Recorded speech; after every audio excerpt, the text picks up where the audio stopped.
if I ever... You've learned a lesson! Yeah, but say if all this goes wrong now, right? Cry wolf and all that. Yeah. Imagine I get dropped by MTV. You haven't been asked yet. Well, whatever.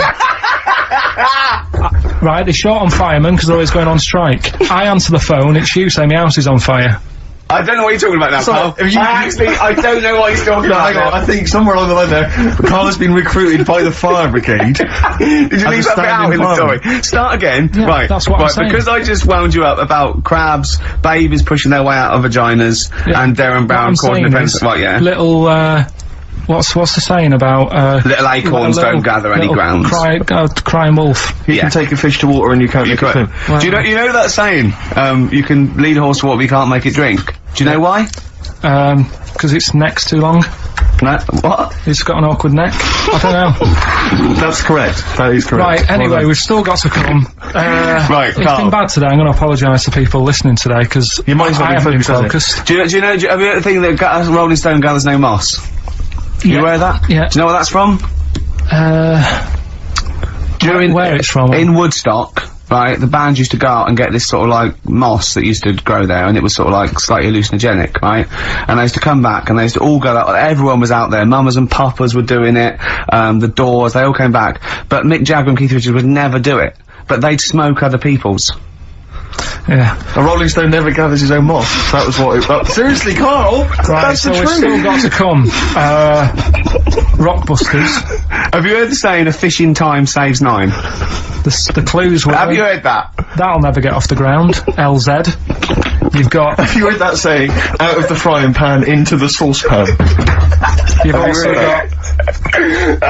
Carl. I'm trying to hold it together now. Well, yeah, no, we're trying to teach you something, Carl. Yeah, but you're not. Why? Because at least my stuff that I tell you, if you go into a pub and told someone... What? There was a blind girl, she hit her head, she could see. What's that? Well, just don't get down if your eyes are bad. Right, we've... No, go around headbutting things. Playing a song. Oh, Carl, come on. The Undertones, Teenage Kicks, that's one of the tracks on the best air guitar album in the world ever, Volume 2, which is one of the prizes on today's Rockbusters. And John Peel's favourite track ever. John Peel's favourite song of all time. I'd quite like to give the prize this week to, Tom McGibbon. Just because I like his name. I don't know if I've pronounced that right, but Tom McGibbon. Yeah. I'd like to give that to him. No, you shouldn't laugh at someone's name. He also lives in Bloxhall Road. I don't know why I find that. Tom McGibbon of Bloxhall Road. I don't know why. Well, you've made a mockery of, made a monkey out of the man. For old Gibbo. Yeah. And he's asking that, he's got a question there. What? Can Carl get rid of slugs? I don't know what that means. I'm almost certain he can. Just so well done to, if he's been listening, if he was listening a few months ago, he would have known how to. Go on. Because I told you what slugs like. What? Getting in letterboxes. How does that get rid of them? Put some stamps in your garden. They like, they like stamp glue. So, yeah, that's and how does that get rid of them? They'd keep coming back, won't they? Then he goes, I can't believe it, we'd have to climb those boxes now, there's a fella leaving stamps out for us. You've won some prizes and I've sorted you. No, how does that get rid of slugs? Leaving stamps out for them, their favourite food. Because it's like planting a load of lettuces, they love that. Well, it depends where he's got them. I thought he meant he's got them in his house. Okay. So, to put stamps on the outside, they go, there's loads of stamps out here, lads, let's leave this house. Right, so... let's get out of this house. We've got one more... Go on. Educating Ricky to... Go on, and quick then. I need educating. Right, don't rub it too hard, you'll get a rasher. How was he gonna outwit Darren Brown? You said something in the break. Oh, I have to say, yeah, Darren Brown, who, we bumped into as well, and he did this incredible trick where he puts £40 down on the table. He says, I can tell you which hand you've got a £1 coin in, let's say 5 times out of 5, you know, so I have a £1 coin in one hand, I put it behind my back, I bring my hands out, and he can tell me every single time which hand it's in by asking questions, by doing various Well, he doesn't ask it, he just goes, no, you might put it in that one, you might do the same again, but then you're an intelligent person, you're probably not what he goes, so it's in that one, and he does it every time, it's incredible. It's absolutely majestic. I mentioned this to Carl. Yeah. And, well, Carl, you tell me how you think you could outwit Darren Brown. Because your dad used to do this trick, you told me. My dad used to play this. Yeah. How old were you? Dunno, probably about 10. So you probably weren't as sharp as you were now, then? So he used to play it, and the way of telling what hand he's got it in, his hand looks bigger. So that's all you've got to do. That's how he did it then. That's So to catch Darren out, to catch It was a bit Darren out. different because he did it with golf balls, but But to catch Darren out, Carl told me, Rick, He did it with a spud. to catch Darren out, the hand which hasn't got the coin in, just make it slightly bigger. Just make it, just like extend it slightly so it's slightly larger, and that'll catch Darren out. He'll never be able to stop That's that. how he did it. or just put a pound in each hand. Okay. And wind him up. Just go, no, you're wrong. You are brilliant, Carl. Yeah. Do this one. Did your dad used to do the one where he takes your nose off of your face and puts it between his fingers? Did you keep going to the doctors? Yeah. Yeah, go on. Right. You know how that's done? You know he's not actually taking your nose It's his off. thumb. Go It on. is his thumb. Last Go one. Yeah. Don't rub it too hard, you'll get a rasher. It's been a mess today. What do you mean it's been a mess? It's been a mess. What has? This. What? The show? Yeah. How has it been any worse? It's just all over the place. There's no sort of, it's not tight like it normally is. And she'll be going away with this, thinking that's what the show would be like. She listens On to the show. MTV. She knows it's a shambles every week. Go on. Yeah. Don't rub it too hard, you'll get a rasher. Yeah. Do you know the saying, ham it up? Yeah, go on, yeah. Right, well, do you know what it means? Well, it means to overact. Right. Well, years ago, with actors in musicals and stuff, the actors used to look pretty ill on the stage because they didn't have proper makeup and that. Right. Right. So what they used to do to make themselves look Rub their face in pigs? well, they got bacon, rubbed it on the face, and it made the face a bit sticky because of all the the pig fat and bit of lard and stuff like that. And then they'd go and get some bricks.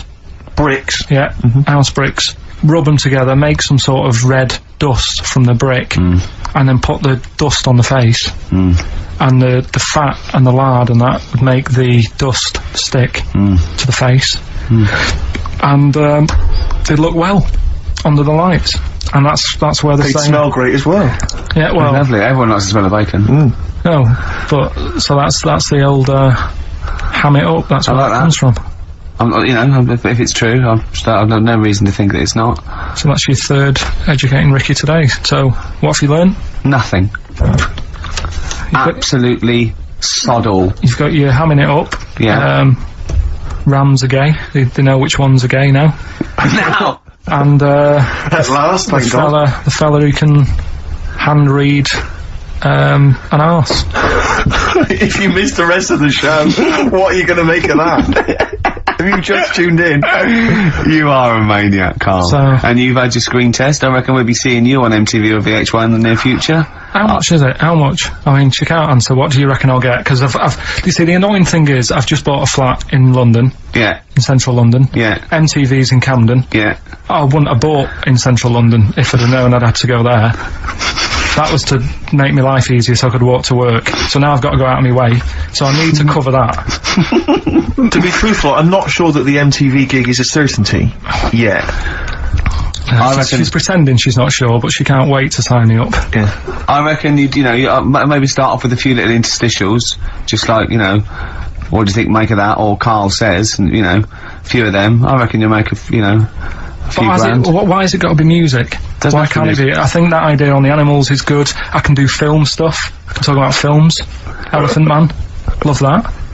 Go on then, do a film review, quickly. Right, well today on film review we're doing classic films, and today we're looking at Elephant Man, John Merrick, one of his better pieces of work.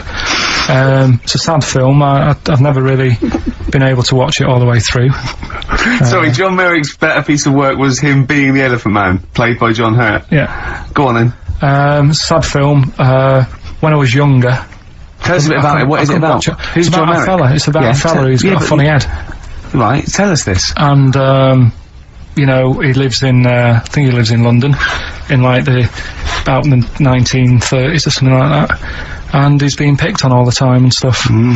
And first time you watch it you'll probably cry a bit, and then the second time you watch it you're just sort of thinking, God, that would be bad, sort of having a head like that being picked on all the time. Then the third time you watch it you might think, how does he get his jumper on? Then, I don't know, I'm probably bored of it the fourth time. but it's well worth watching, so Elephant Man, Brilliant. Yeah, see it. Brilliant. I think if you want to get on TV, Carl, you'd be better as the subject of maybe like an omnibus documentary. Living with Carl. Or maybe one of those appeals in Comic Relief. It doesn't all go to the people abroad, you know. There's some people in this country that need our help. See you later. What is it? That's the Libertines, Time for Heroes. Oh, yeah. So, Carl, what a great day. Carl, he's done his, screen test. That's going back to, MTV now, to the big wigs to have a look at. Shouldn't mention wigs. We've had, Rockbusters. We've had, Educating Ricky. We had Educating Carl. Yeah. Yeah. And, Claire here next week, so...